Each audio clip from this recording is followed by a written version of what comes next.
Bismillahirrahmanirrahim. Assalamualaikum warahmatullahi wabarakatuh. Selamat pagi, salam bahagia buat kawan-kawan mahasiswa Universitas Al-Azhar Indonesia. Pagi ini, dalam kesempatan pagi ini, saya akan menyampaikan beberapa pemaparan tentang tindak pidana korupsi.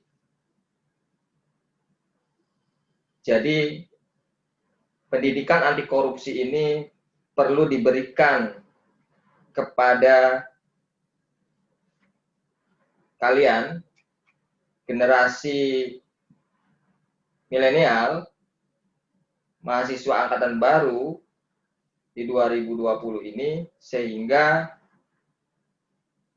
kalian, para mahasiswa, menyadari dan dapat nanti mengidentifikasi adanya sebuah perbuatan kecurangan, yaitu tindak pidana korupsi di lingkungan kalian masing-masing. Tidak menutup kemungkinan juga kalian juga bisa jadi terjebak dalam suatu situasi yang kalian tidak sadari bahwa tindakan kalian adalah salah satu dari 30 delik tindak pidana korupsi,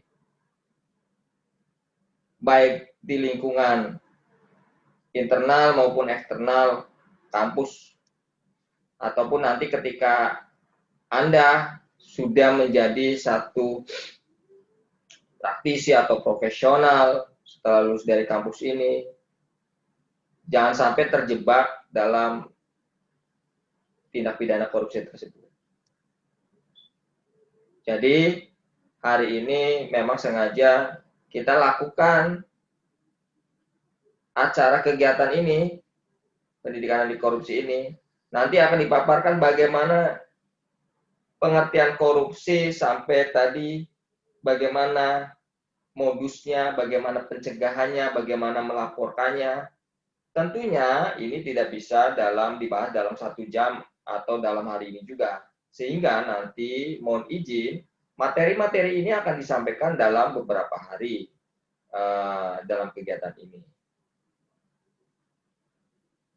Hari ini mungkin adalah materi-materi dasar yang setidaknya membuka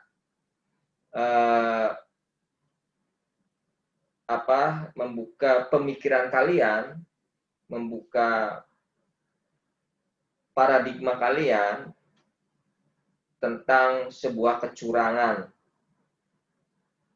yang seringkali Anda dengar di media, seringkali terjadi pada pejabat publik, namun tidak selalu pejabat publik yang terjebak dalam situasi korupsi ini. Oke, saya akan share screen sehingga kalian bisa lebih tahu, lebih memahami tentang pemaparan-pemaparan yang akan saya sampaikan. Ya, kita awali dengan definisi korupsi itu sendiri. Definisi korupsi itu sendiri bisa dikatakan sebagai sebuah bentuk kerusakan, kebusukan,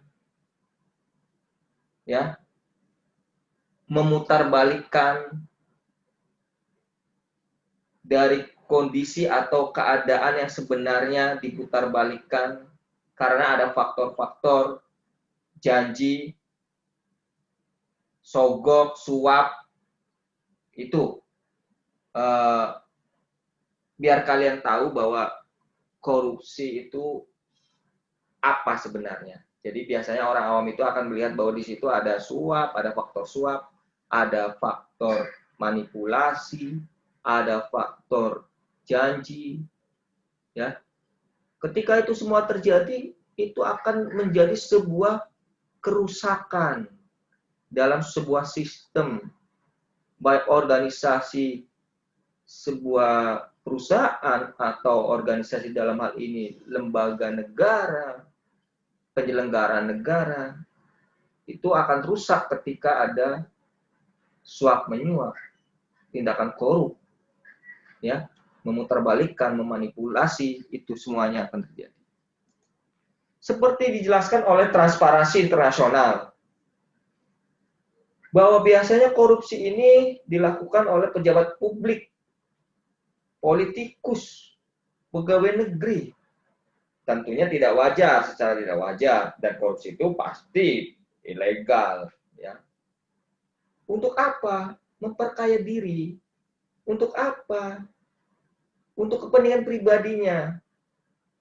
Menyalahgunakan kekuasaan yang diberikan oleh masyarakat, yang diberikan oleh negara kepada dirinya, itu disalahgunakan untuk memperkaya diri sendiri.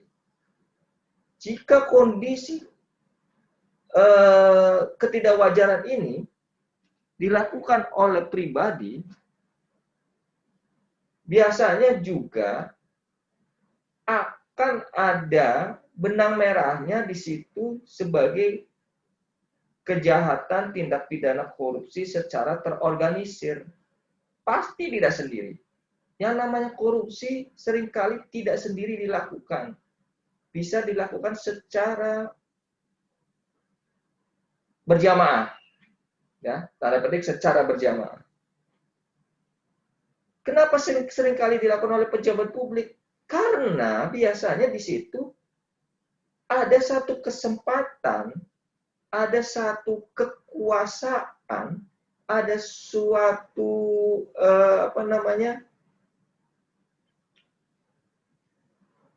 kewenangan yang bisa menjadikan satu situasi, kondisi isi di situ untuk memperkaya dirinya sendiri, baik secara pribadi maupun secara berjamaah. Seringkali, makanya Transparansi Internasional berbicaranya tentang pejabat publik, politikus, pegawai negeri, ya, dan itu fakta yang terjadi, yang sering kita lihat, memang ya dilakukan seringkali oleh pejabat publik tadi. Ya. Tapi itu oknum, Tidak menutup kemungkinan pihak swasta pun bisa melakukan itu. Jadi ketika kita berbicara tentang tindak korupsi di tingkatan mahasiswa, tingkatan kampus, kita berbicara secara perspektif kampus berintegritas. Bagaimana kita menjadikan sebuah kampus yang berintegritas? Bagaimana menjadikan sebuah kampus yang orang-orangnya mempunyai integritas, kejujuran, komitmen untuk melawan sebuah tindakan anti korupsi.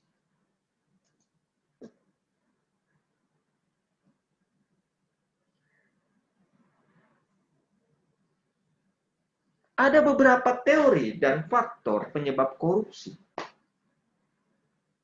Tapi dari hampir semua teori dan penyebab korupsi tersebut selalu berbicara adanya keserakahan, kesempatan, dan kebutuhan.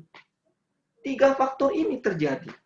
Ketika 3 faktor ini terjadi dalam satu situasi, maka akan dapat menjadi penyebab atau faktor dari terjadinya suatu tindakan korupsi. Ketika serakah tapi tidak punya kesempatan, paling tidak korupsi tidak akan terjadi. Ketika ada kesempatan tapi tidak ada keserakahan, korupsi pun tidak akan terjadi.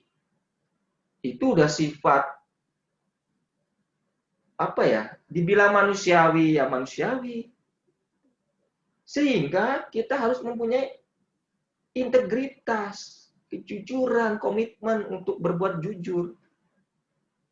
Ketika dalam situasi yang sama, ketiga faktor tersebut ada, ya terjadilah itu. Ada kesempatan, karena dia punya jabatan, Ada keserakahan karena dia punya keinginan. Keinginan itu tidak hanya dari dirinya sendiri, bisa jadi dari anggota keluarganya, bisa jadi dari kanan kirinya yang membutuhkan biaya atau apa. Keserakahan. Namanya manusia, adanya satu kebutuhan. Ya, kebutuhan satu sudah terpenuhi, ingin kebutuhan lainnya. Itu seringkali terjadi. Jadi, ketika tiga faktor tersebut terjadi dalam satu waktu, terjadilah korupsi tersebut. Ini ada beberapa faktor teori, maksudnya ada beberapa teori. Ada teori fraud yang terkenal, ya, teori kecurangan. Nanti Anda baca-baca, nanti saya akan berikan materi ini, sehingga Anda bisa baca-baca. Beberapa. Kemudian, ketika kita berbicara tentang korupsi, jangan sampai nanti kalian terjebak pada situasi yang sulit. Jangan sampai Anda terjebak dalam situasi yang sulit. Kenapa saya bilang situasi yang sulit? Biasanya, terkadang, pihak pelapor justru menjadi pihak terlapor. Karena seringkali dicari-cari kesalahannya. Pencemaran nama baik lah, apalah. Biasanya begitu kan. Jadi sebaiknya, sebelum kalian bertindak, Anda mempunyai satu pengetahuan tentang regulasi pemberantasan tindak pidana korupsi. Anda bisa baca-baca di Undang-Undang Nomor 28 tahun 99 tentang penyelenggaraan negara yang bersih dan bebas dari KKN. Anda bisa lihat Undang-Undang Nomor 15 tahun 2002 tentang tindak pidana pencucian uang. Dan beberapa undang-undang tentang tindak pidana korupsi. Di situ jelas apa yang namanya tindak pidana pencucian uang, apa yang namanya penyelenggaraan yang bebas KKN, bersih. Jadi ketika melaporkan, delik aduan, tindak pidana korupsi itu masuknya delik aduan. Ya. Itu Anda bisa sesuai aduan Anda, laporan Anda bisa sesuai. Jangan sampai nanti terjebak pada satu situasi pencemaran nama baik.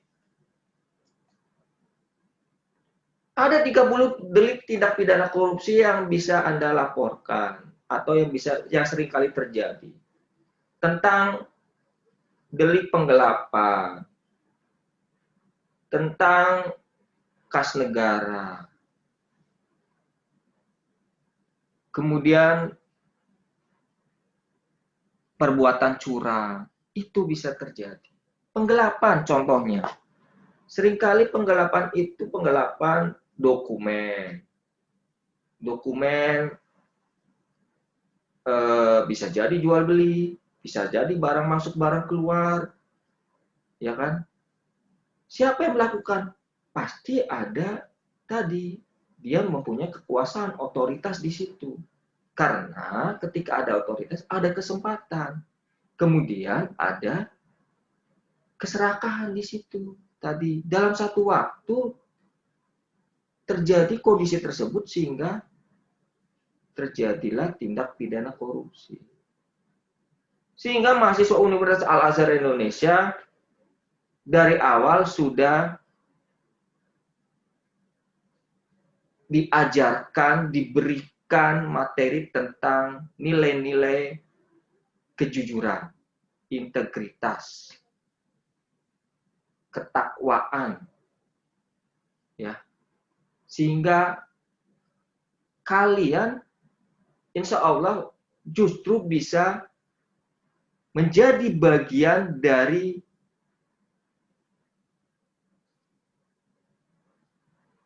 pemberantasan tindak pidana korupsi. Jangan sampai Anda menjadi bagian dari